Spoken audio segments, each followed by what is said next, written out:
দেশে ধান উৎপাদনের শীর্ষে জেলা ময়মনসিংহ। তবে ভালো নেই এই জেলার কৃষকরা। একদিকে ধান কাটার মেশিনে জ্বালানির সংকট, অন্যদিকে দেখা দিয়েছে শ্রমিক সংকট। এরই মধ্যে মরার উপর খাড়ার ঘা কয়েকদিনের ভারী বর্ষণ। বৃষ্টির পানিতে তলিয়ে গেছে বিলসহ নিচু জায়গার ধানের জমি। সময় মতো ধান কাটতে না পারলে বাকি ফসল ঘরে তোলা নিয়ে তৈরি হয়েছে শঙ্কা। জলাশয়ে অবৈধ বাঁধ অপসারণ, জ্বালানি তেল ও ধান কাটার মেশিন সহজলভ্য করার দাবি কৃষকদের। পাকা ধানের সোনালি ঢেউ সকালে রোদে দুলছে কৃষকের বছরের পরিশ্রমের ফল।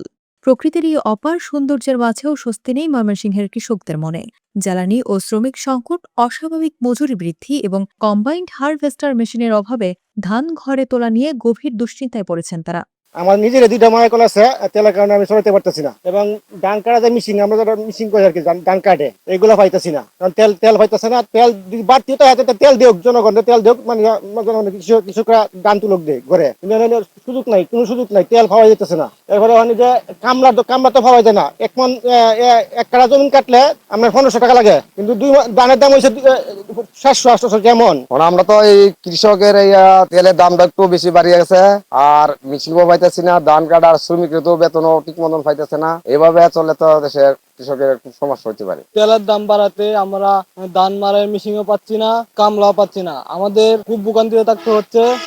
এভাবে থাকলে আমাদের আগের যুগে যেতে হবে, গরু দিয়ে ধান মারাতে হবে, এছাড়া চলবে না। তারাই তো অনেক দাম, এই 700-800 টাকা 900 টাকা রুট। আমার যদি কাটানে যায় তাহলে 1000-1500 টাকা কাটা চায়। আমরা আসলে একচুয়ালি ধানের দাম তো একদম কম। 5-6 কাঠা জমি করছি, এখন নিজেরাই কাটতে হইতাছে। মারাই কলো নাই, তেলের কারণে মিশিং টিশিং কিছুই পাইতাছি না, কামলারও পাইতাছি না, কামলারও রেট বেশি। তাই এখন আমরা নিজেরাই ধান কাটতেছি, আমার নিজেরাই কাটতে হইতাছে। দিনে দিনে অবস্থা খারাপ, ঝড় বৃষ্টি হয়েছে, ঝড় হয়েছে, ঝড় হওয়ার পরে ধান বিছায় আসছে, বাইরে তো চাই, এবারে থেকে বিছাই দিতেছে। ধান কাটার ভরা মৌসুমে দ্বিগুণ মজুরি দিয়েও মিলছে না শ্রমিক। 1 বিঘা ধান কাটতে খরচ হচ্ছে প্রায় 3200 টাকা, আর মারাইয়ে বাড়তি গুনতে হচ্ছে আরও 700 টাকা। কম্বাইন্ড হারভেস্টার ব্যবহার করলে খরচ কমতো প্রায় 1700 টাকা, কিন্তু এখানেও রয়েছে জ্বালানি সংকট।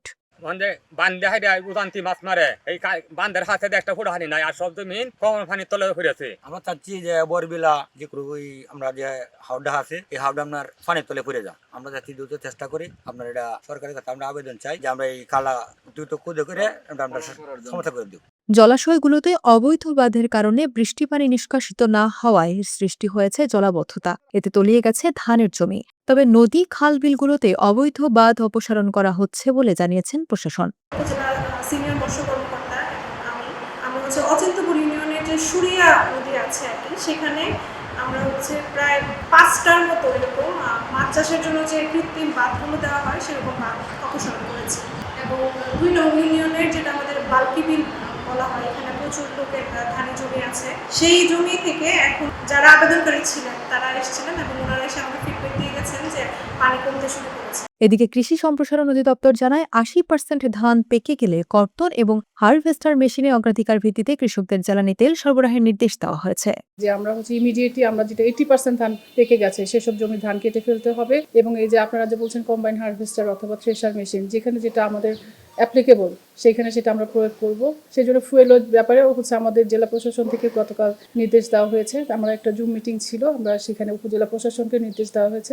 ইনশাল্লাহ আমরা যদি আবহাওয়া আমাদের ফেভারে থাকে আমরা আমাদের ধান অবশ্যই ঘরে তুলতে সক্ষম হব।